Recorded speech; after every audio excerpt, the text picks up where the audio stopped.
Ready? Ready. Hey, we're starting.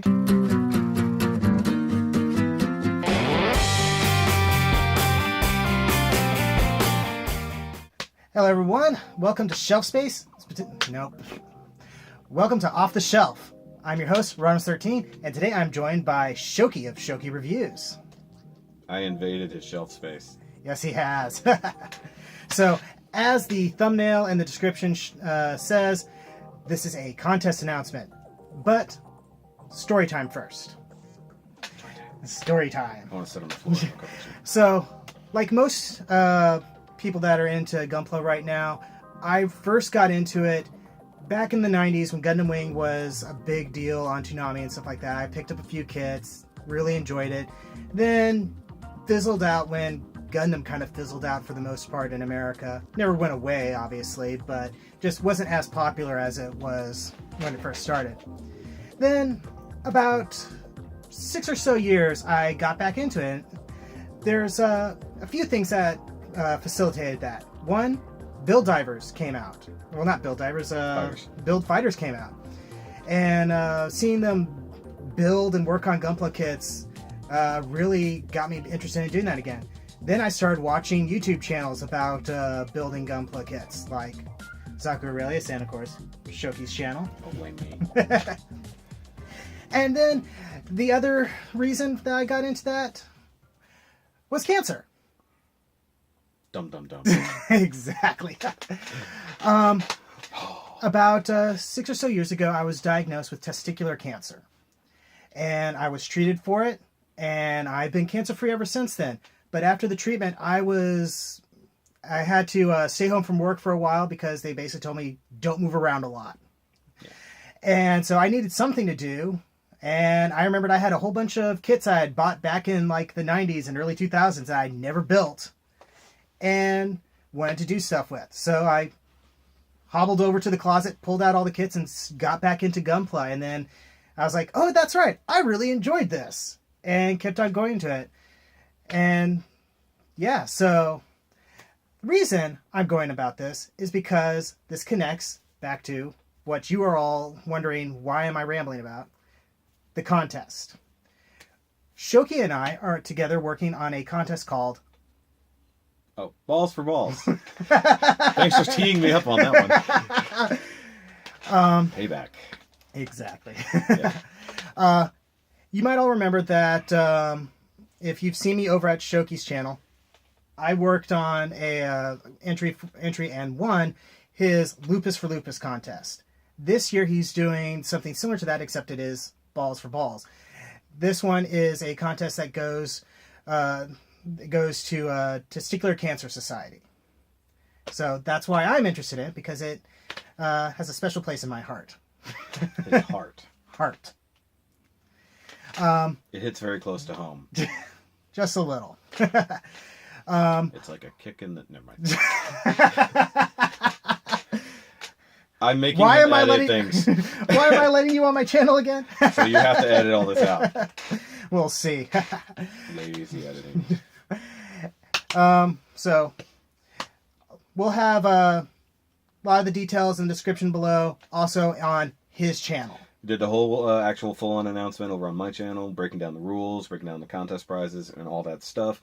All the things will be linked in the description and potentially in the end card, right, if you remember to do that, because I know you forgot to do the other day. It's okay. I'm trying to help you become a better YouTuber.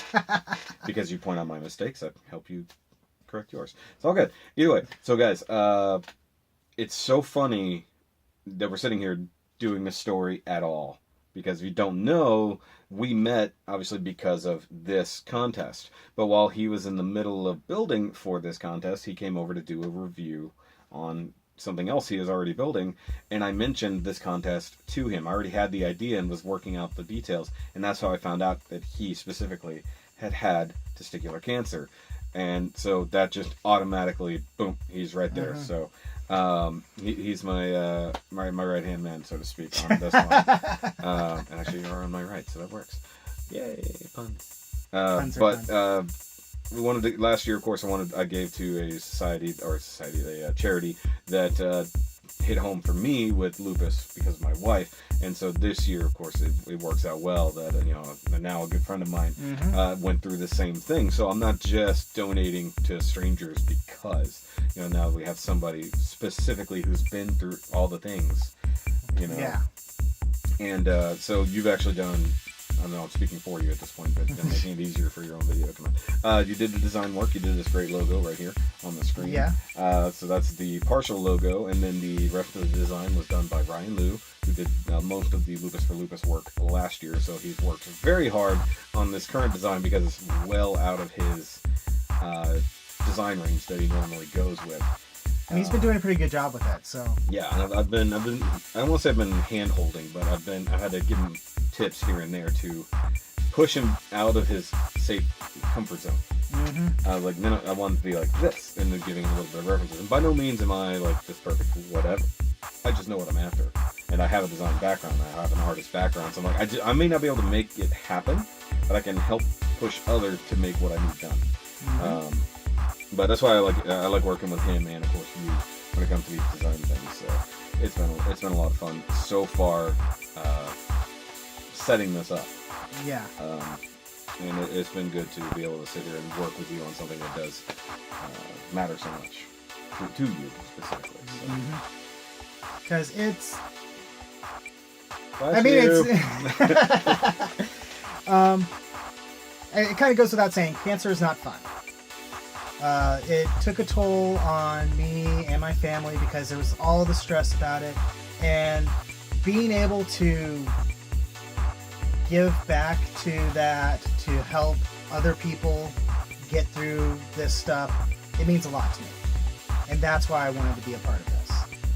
And in the case of the Testicular Cancer Society, they may not be one of the groups that's specifically dealing with treatment or specifically dealing with donating directly to research, but they're helping people like yourself get through it. They're helping support the people who who may have lost a lot of themselves, so to speak, if we're being indelicate.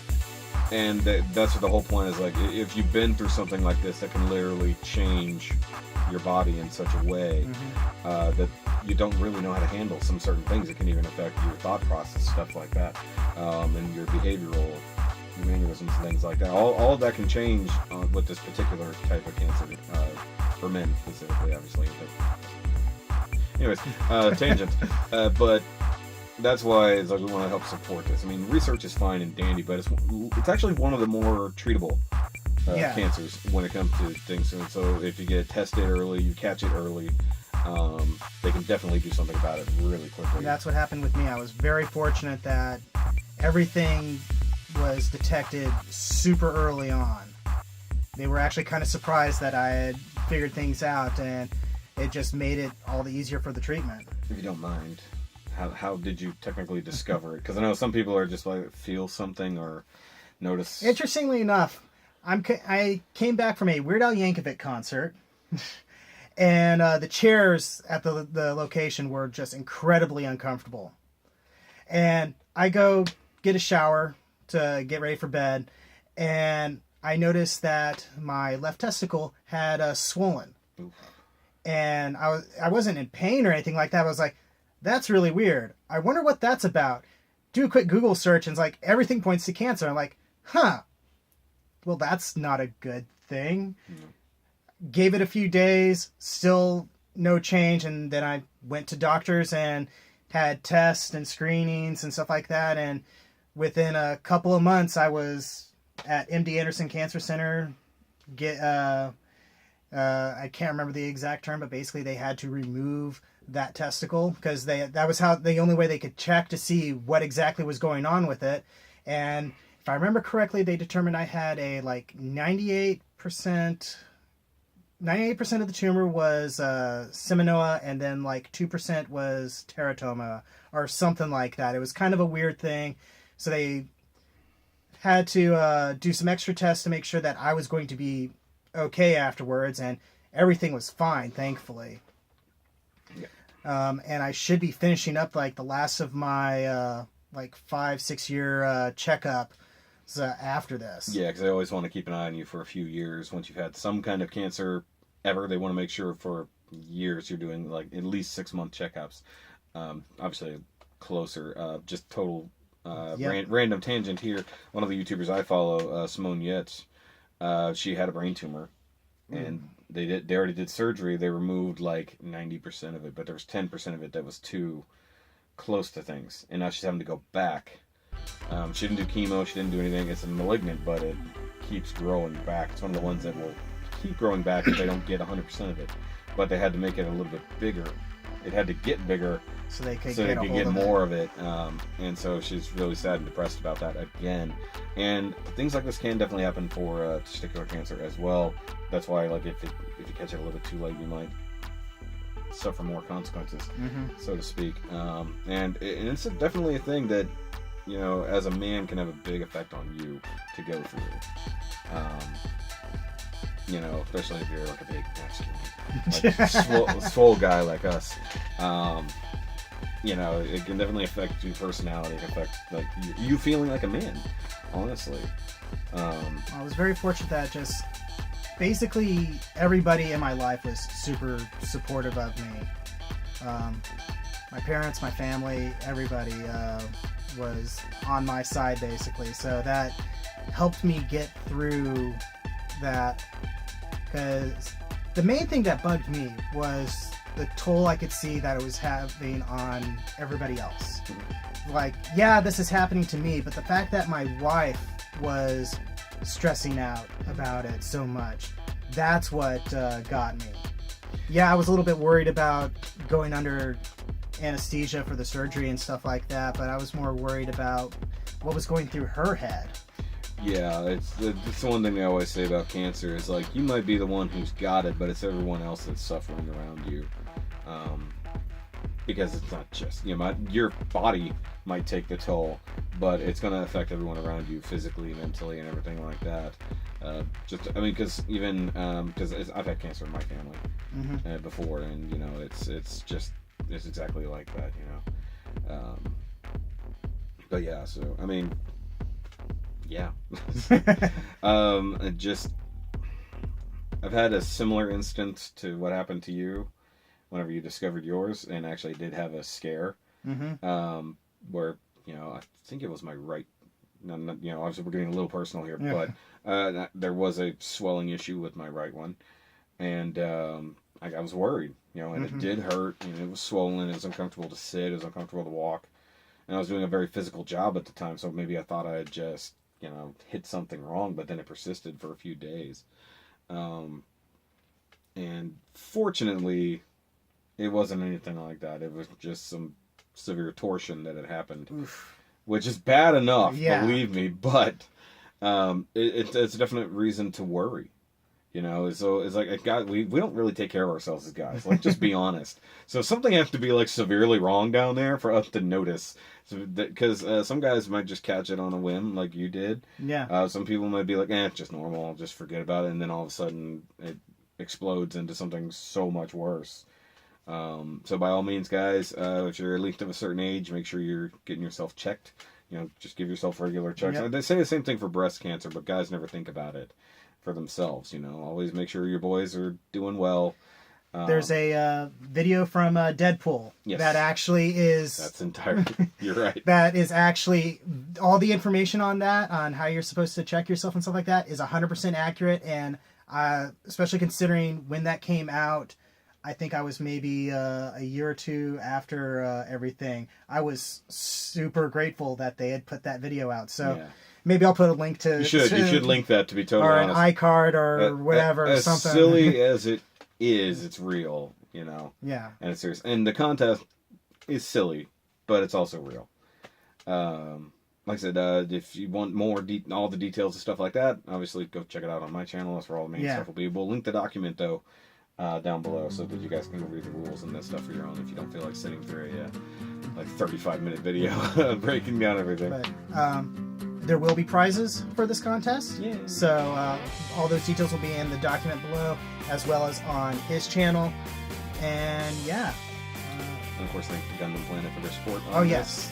And to Joey Ganoda, who definitely also helped as well, and then third party who bought a prize as well so far. And then the rest of it is up to us. Yeah, I donated one of the prizes. He got and, one. And I think we got several judges in on this, and I think all of us are gonna pitch in some form or another to help things out. And it does help that 4 of the judges are here in Houston, so we can actually get together to do things. Actually, we could. We could totally get together, just sit down and judge everything one day. It didn't occur to me until just now that we could do that, because we have 4 of us here in one town. That sounds like it would be fun. Club meet! Club meet when we look at balls. Why do I have you on my channel again? Because we have to talk about the contest. To sum things up, Balls for Balls is a charity build contest benefiting the Testicular Cancer Society. You select your category, pay your entry fee via PayPal, and you build an official ball or Haro kit. There will be prizes too, so do your absolute best. There will be a link in the description below with more details. With that said, good luck to everyone. Don't forget to like, comment, subscribe, all that fun YouTube stuff, and I'll see you the next time you invade my shelf space.